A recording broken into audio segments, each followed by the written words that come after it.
sistema sensorial nos provee de información sobre el ambiente, tanto afuera como adentro de nuestros cuerpos. Hay algunos principios básicos que valen para todos los sistemas sensoriales.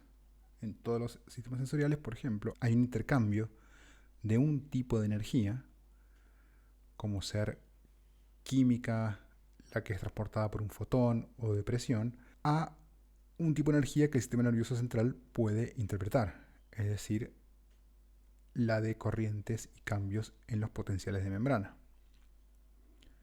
Entonces, para cada caso, un receptor será activado por un tipo de energía, por ejemplo, un fotorreceptor es activado por un fotón de luz, y esta va a ser transformada en señales eléctricas, que es el lenguaje, entre comillas, que entiende el sistema nervioso central. Hay tres funciones principales del sistema somatosensorial. La propiocepción, que es la capacidad del cuerpo de conocer la posición que tiene en el espacio, esto puede ser consciente o no, y se ve afectada, por ejemplo, por el consumo de alcohol. La exterocepción es nuestra interacción con el mundo exterior, por ejemplo, a través del tacto. Y la interocepción, por último, es el sentido que interpreta el estado interno del cuerpo, y eso es vital para mantener una homeostasis adecuada. Aquí entonces está resumido esto: sensaciones conscientes e inconscientes. En las conscientes tenemos a la exterocepción, propiocepción. En las inconscientes también está la propiocepción y la interocepción. Nosotros podemos percibir señales sensoriales, en el caso de las conscientes, una vez que pasan un determinado umbral. Pero otras veces las señales sensoriales están por completo en un nivel inconsciente. Los estímulos que nos llegan a nivel inconsciente incluyen cambios en la tensión y estiramiento muscular, ¿no? Eso es propiocepción que no nos llega a un nivel consciente. Y también parámetros internos que el cuerpo monitorea para mantener la homeostasis, como dijimos, como presión sanguínea, pH, concentración de glucosa, etc. Los estímulos que nos llegan a nivel de percepción consciente son los sentidos especiales, es decir, por ejemplo, visión, audición, gusto, olfato, etc. Y también los sentidos somáticos, tacto, temperatura, etc. Los sistemas sensoriales varían en complejidad. Los sistemas más sencillos son receptores, que consisten en básicamente terminaciones libres. Los más complejos tienen terminaciones encapsuladas, y los sentidos especiales son, un poco como su nombre lo indica, los más especializados, valga la redundancia, salvo por el sentido del olfato, que son neuronas. Los otros sentidos especiales usan células receptivas no neurales que hacen sinapsis en neuronas sensoriales para transmitir la información. Entonces aquí tenemos una célula receptiva que está separada de la neurona propiamente dicha. Como dijimos antes, la transducción sensorial consiste en convertir la energía de un estímulo en una señal eléctrica. Y todo receptor sensorial tiene un estímulo a la cual responde con preferencia. Entonces, un estímulo puede abrir o cerrar canales de manera directa o indirecta, como sucede a veces en estas terminales especializadas, o puede también ser de manera indirecta. Por ejemplo, cuando el receptor es otra célula, puede tener una cascada de segundos mensajeros que hacen que se libere un neurotransmisor. Por lo general, un estímulo altera la permeabilidad de un canal catiónico en el nervio eferente, generando una corriente depolarizante, conocida como potencial receptor. Si la magnitud del potencial receptor es suficiente, ¿no? Si pasamos un umbral, vamos a tener que se genera un potencial de acción. Entonces aquí vemos un estímulo más débil, genera un potencial receptor. Mientras más fuerte el estímulo, mayor el potencial receptor, hasta que se genera un potencial de acción si se sobrepasa el umbral. Después vamos a ver que una excepción a esto es en el sistema visual. Y aquí se pueden ver los diferentes sistemas sensoriales. Los clásicos que fueron nombrados desde la antigüedad son la visión, olfato, tacto, gusto, audición. El del balance, bueno, fue incorporado después. Y después tenemos la capacidad de sentir dolor, temperatura o propiocepción. Los sentidos especiales son los que contienen los órganos especializados. Y estos son la visión, el gusto, la audición y el balance. Y el olfato. Fíjense que en todos estos casos tenemos una célula receptora que hace contacto con la neurona que va a transmitir esa información sensorial, ¿no? Con una aferente. La única excepción es el sentido del olfato, donde la propia neurona es la célula receptiva. Las neuronas sensoriales tienen un campo receptivo. El campo receptivo se define como el área donde un estímulo adecuado, por supuesto, produce una respuesta, ya sea excitatoria o inhibitoria, depende de la neurona. Pero bueno, es el área donde un estímulo adecuado produce una respuesta. Estos campos receptivos pueden ser grandes o pequeños y pueden solaparse entre neuronas diferentes. Un test que es utilizado de manera rutinaria para evaluar la percepción táctil es el de la discriminación de 2 puntos. Esto es la distancia mínima requerida para que 2 estímulos simultáneos sean percibidos como 2 puntos, como en este caso, y no como uno solo.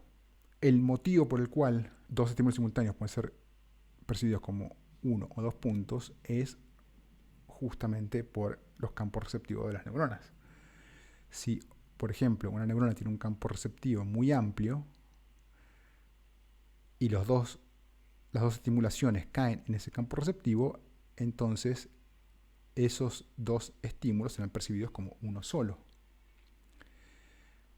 En cambio, si tenemos campos receptivos pequeños y muchos receptores sensoriales en esa zona, entonces vamos a poder discriminar 2 estímulos cercanos como 2 puntos diferentes y no uno. Entonces, en este último caso es el caso de, por ejemplo, la yema de los dedos, donde hay muchos receptores con campos receptivos muy pequeños. Entonces, dos estímulos muy cercanos son percibidos como justamente 2 estímulos diferentes. En cambio, en la espalda, donde hay una menor cantidad de receptores y además los campos receptivos son mayores, los 2 puntos, si no están muy separados, los 2 estímulos, si no están muy separados, van a ser percibidos como uno solo. Otro motivo por el cual uno puede percibir 2 estímulos cercanos como uno solo, no solamente es porque la neurona tiene un campo receptivo muy grande, sino también porque en algún lugar de la vía hay una convergencia. Entonces varias neuronas convergen en una sola neurona que es la que transmite el estímulo. Entonces ahí también, por convergencia, vamos a percibir 2 puntos cercanos como uno solo. Si no hay convergencia y los campos receptivos son pequeños, como dijimos antes, 2 estimulaciones muy cercanas en la piel van a ser transmitidas de forma separada. Entonces vamos a percibirlo como 2 puntos y no uno. Esto simplemente muestra la discriminación de 2 puntos en diferentes lugares del cuerpo. Y pueden ver cómo en los dedos hay mucha mayor sensibilidad a discriminar esos separaciones muy pequeñas de 2 puntos comparado con, por ejemplo, la espalda o las pantorrillas o lugares así. Como dijimos antes, si podemos distinguir distancias muy pequeñas, o sea, 2 puntos que están distanciados de forma muy, muy pequeña, se debe a que los campos receptivos son pequeños y que tenemos muchos mecanorreceptores, que es el caso, por ejemplo, de la yema de los dedos. Y esto se puede ver también en el homúnculo cortical, porque además de que acá hay más receptores y los campos receptivos son pequeños, el cerebro, la corteza, tiene en proporción una mayor cantidad de tejido dedicado a estos lugares. en proporción al tamaño que tienen. La inhibición lateral agudiza la información sensorial, sea esta información táctil, visual, auditiva o nociceptiva. Entonces, por ejemplo, en el caso de la visión, la inhibición lateral aumenta el contraste y aumenta la agudeza. En el caso del tacto, por ejemplo, hace que un estímulo pueda ser localizado de forma más precisa cuando hay inhibición lateral. La inhibición lateral básicamente ocurre cuando una neurona, al activarse, hace que disminuya la actividad de las neuronas vecinas. ¿Cómo ocurre esto? Esto ocurre porque cuando se activa una neurona, en este ejemplo, por ejemplo, esta neurona está activando simultáneamente estas tres. Y esta del centro, al ser activada, estimula no solamente a su neurona target, sino que también estimula a dos interneuronas que, al ser activadas, hacen que las células vecinas sean inhibidas. Entonces, como puede verse acá, la cantidad de potenciales de acción que recibe la neurona del centro, o sea, que dispara, perdón, la neurona del centro, es mucho mayor que el que puedan disparar las neuronas vecinas. Fíjense que estas tres neuronas están disparando potenciales de acción con la misma frecuencia. Pero debido a la inhibición lateral, debido a que esta neurona central activa a estas dos interneuronas, las neuronas target no disparan potenciales de acción con la misma frecuencia. La que recibe directamente neurotransmisores de la neurona central va a disparar con mayor frecuencia que las vecinas, que van a ser inhibidas por estas interneuronas que está activando esta primera neurona, ¿no? Entonces, al activarse esta neurona, hace que se inhiban las neuronas laterales. Entonces las llamamos inhibición lateral. Y como dijimos, esto hace que podamos discriminar mejor en el sistema táctil dónde se encuentra un estímulo, ¿no? Si un estímulo, yo voy a poder discriminar mejor que viene desde este lugar. ¿Por qué? Porque esta neurona que está más activada por ese estímulo va a inhibir a las neuronas laterales. Entonces, como hemos dicho, en los sistemas sensoriales, un estímulo, mientras más fuerte, hace que el receptor potencial sea mayor y por lo tanto se disparen potenciales de acción con mayor frecuencia. Entonces, hay una asociación entre la fuerza del estímulo y la frecuencia de potenciales de acción. Una neurona puede ser estimulada por un estímulo fuerte en varias de sus terminales axónicos, ¿no? Contribuyendo a que esto dispare potenciales de acción con más frecuencia.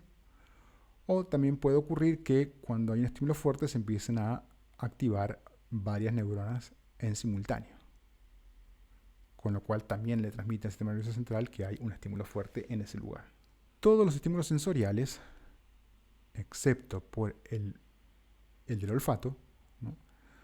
Todos los sistemas sensoriales transmiten información primero al tálamo y luego a las regiones respectivas de la corteza. Entonces, por ejemplo, el estímulo visual va a pasar por el tálamo y luego por la corteza visual. Un estímulo sensorial va a pasar por el tálamo y luego pasará por la corteza somatosensorial. La única excepción es el olfato, pues el bulbo olfativo directamente envía información a la corteza olfativa sin haber pasado por el tálamo. Entonces es la única excepción.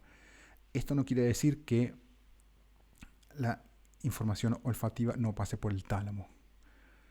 Lo que estamos viendo acá son los que transmiten información pasando primero por el tálamo y luego por la corteza, ¿no? El olfato es una excepción por esto, porque primero pasa a la corteza y después hay vías que pueden llegar al tálamo, pero primero llegó directamente a la corteza sin pasar por tálamo. Receptores de tacto y presión. Los exteroceptores somatosensoriales son mecanorreceptores y están localizados en las capas superficiales y profundas de la dermis. Los propioceptores, como vimos, están en músculos adentro del músculo y también en tendones y también en articulaciones. Aquí los órganos sensoriales son el órgano tendinoso de Golgi y el huso muscular, compuesto por fibras intrafusales. Estos mecanorreceptores, que son los que vamos a ver ahora mismo, se encuentran encapsulados por células especializadas. Las no encapsuladas, las de terminación libre, son las que transmiten información de dolor. Las fibras, por otro lado, que transmiten información táctil son las A beta. Las del dolor son las C y las delta. En la piel sin pelo, o glabra, encontramos un grupo de mecanorreceptores con diferentes propiedades y localizados, como vimos, en diversas capas de la dermis. En la piel con pelo, el estímulo táctil es transducido por aferencias mecanosensitivas que inervan los folículos. Los receptores que se encuentran más superficiales, más cerca de la epidermis, son los receptores de Merkel y los corpúsculos de Meissner. Las células de Merkel, por cierto, no son terminaciones libres, son células que están separadas de la neurona aferente. Estos receptores de Merkel son receptores de adaptación lenta. Por eso es lo de SA, Slow Adaptation. Esto quiere decir que si hay una presión continua, el receptor sigue disparando, no se adapta. Los de Meissner son de adaptación rápida. Cuando hay una estimulación continua, el receptor dispara al principio de la estimulación o de la presión, no dispara más y luego cuando cesa esa presión, vuelve a disparar. Entonces son de adaptación rápida, los de Meissner. Que sean de adaptación rápida o lenta hace que se transmita información de diferentes características. Entonces, por ejemplo, un receptor que tiene adaptación lenta va a ser bueno, entre comillas, para enviar información que tiene que ver con, por ejemplo, detalles, la textura y la forma de un objeto. Los de adaptación rápida van a ser buenos, entre comillas, para percibir el movimiento de un objeto, por ejemplo, en la mano, ¿no? Cuando uno lo va moviendo al objeto, diferentes receptores de diferentes lugares van a estarse activando y desactivando. Entonces eso nos permite saber que el objeto ha cambiado de lugar. Si esto no fuera así, nosotros no podríamos saber que el objeto cambió de lugar porque el receptor seguiría disparando. Pero como dispara solamente cuando siente el objeto y cuando se movió, y ahí apenas se movió empieza a disparar otro receptor que dispara apenas siente el objeto, ¿no? Y cuando se mueve vuelve a ocurrir lo mismo, entonces van a ser buenos para poder transmitir información sobre el movimiento de un objeto. Los que están en las capas más profundas de la dermis son los receptores, los de Ruffini, de adaptación lenta, y los de Pacini, de adaptación rápida. ¿No? Los de Pacini son los que tienen esta forma como de cebollita alrededor de la aferencia. Los de Ruffini transmiten información cuando la piel ha sido estirada. Ahí se activan estos receptores. Los de Pacini, en cambio, transmiten información cuando hay, por ejemplo, vibraciones de alta frecuencia. Acá hay un resumen de los diferentes receptores que vimos, todos juntos. Podemos ver los más superficiales, los de Meissner y Merkel, y los más profundos, que son los de Pacini y los de Ruffini. Entonces, fíjense, por ejemplo, en el caso de Merkel, de los receptores de Merkel, que tienen campos receptivos muy pequeños. Hay muchos receptores de Merkel. Como hay tantos receptores de Merkel, eso ayuda a que los campos receptivos sean muy pequeños. Entonces, son muy buenos para enviar información de bordes de esquinas. Entonces, como interpretan tan bien estas texturas, son los que se utilizan para leer braille, ¿no? Permiten leer braille de manera muy rápida. En el caso de los receptores de los corpúsculos de Pacini, como dijimos, son receptores de adaptación rápida. Entonces, cuando un estímulo toca el receptor, ¿no? Las capas estas se deforman por el estímulo, ahí se genera un potencial receptor, ¿no? Entonces, esto puede disparar un potencial de acción en la fibra aferente. Rápidamente se va a adaptar el receptor. Entonces, mientras el estímulo continúe, no va a disparar potenciales de acción. Ahora, apenas el estímulo es removido, vuelve a disparar un potencial de acción si es que llega al umbral. Si nosotros le sacamos estas capas, ¿no? esta cebollita que lo envuelve, si sacamos las capas, fíjense que ahora la respuesta es como si fuera de adaptación lenta, ¿no? Ahora, mientras se esté tocando a la fibra nerviosa, va a haber un potencial receptor que va a continuar aún, o sea, mientras esté el estímulo, se continúa generando un potencial receptor hasta que termina una vez que el estímulo cesa. Entonces, son estas capas las que le dan al receptor la propiedad de adaptación rápida. ¿De dónde provienen estas capas que pueden verse en los corpúsculos de Meissner y en los de Pacini?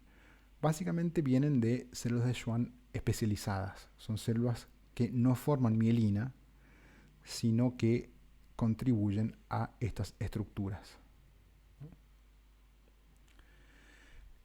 Hace poco se ha visto que estas células de Schwann que no forman mielina tienen roles mucho más extensos de los que se suponía. Por ejemplo, también parecería que forman un entramado que sirve para transducir señales de nociceptivas, de dolor. ¿Y cómo se forman?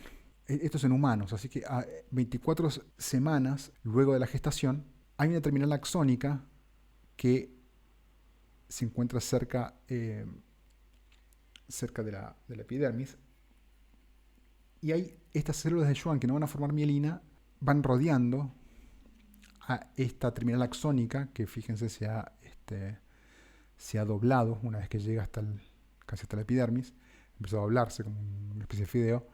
Las células de Schwann se van incorporando, rodeándola y formando esta capa. También, por supuesto, contribuye a esta estructura que haya fibras de colágeno ahí metidas. Un receptor clave para transmitir presión, por ejemplo, son los receptores piezo. Los receptores piezo son receptores catiónicos que dejan pasar sodio y calcio, y cuando se deforma la membrana es cuando se activan estos receptores y dejan pasar los cationes. Entonces, por ejemplo, yo tengo una célula que tiene estos receptores piezo, y fíjense que cuando se empieza a deformar la membrana, cuando si uno pone acá algún elemento para hacer presión, mientras más se deforma la membrana, más corriente dejan pasar estos receptores piezo, ¿no? Corrientes catiónicas. Estos receptores piezo uno los puede encontrar en las células de Merkel, como vemos acá, pero también en las aferencias e incluso en varios otros lugares, ¿no? Por ejemplo, acá pueden verse en células madre, en vasos sanguíneos, en el riñón, etcétera, etcétera. Entonces están muy distribuidos en varias zonas del cuerpo, justamente detectando cambios en la presión. ¿Y por qué se activan estos receptores cuando hay un cambio en la presión? Es algo que no se sabe muy bien. Se especula que puede ser por una cuestión puramente mecánica, cuando se deforma la membrana, hace que se active. Pero también puede ser que no sea el receptor en sí, sino que sea una proteína acoplada la que se mueve cuando se deforma la membrana, y esto activa el receptor, y esta proteína puede estar afuera o adentro. También se ha especulado que quizás la proteína no esté unida al receptor en sí, sino que sea una proteína que está en otro lugar, y la deformación de la membrana hace que se acerque al receptor y lo active. Entonces no se sabe muy bien cómo estaría actuando esto. Por último, porque esto lo vamos a ver un poco después, la información transmitida por uno de estos receptores de tacto va a ser transmitida por fibras A beta y va a entrar a la parte posterior de la médula espinal, y de ahí va a subir hasta el tronco del encéfalo.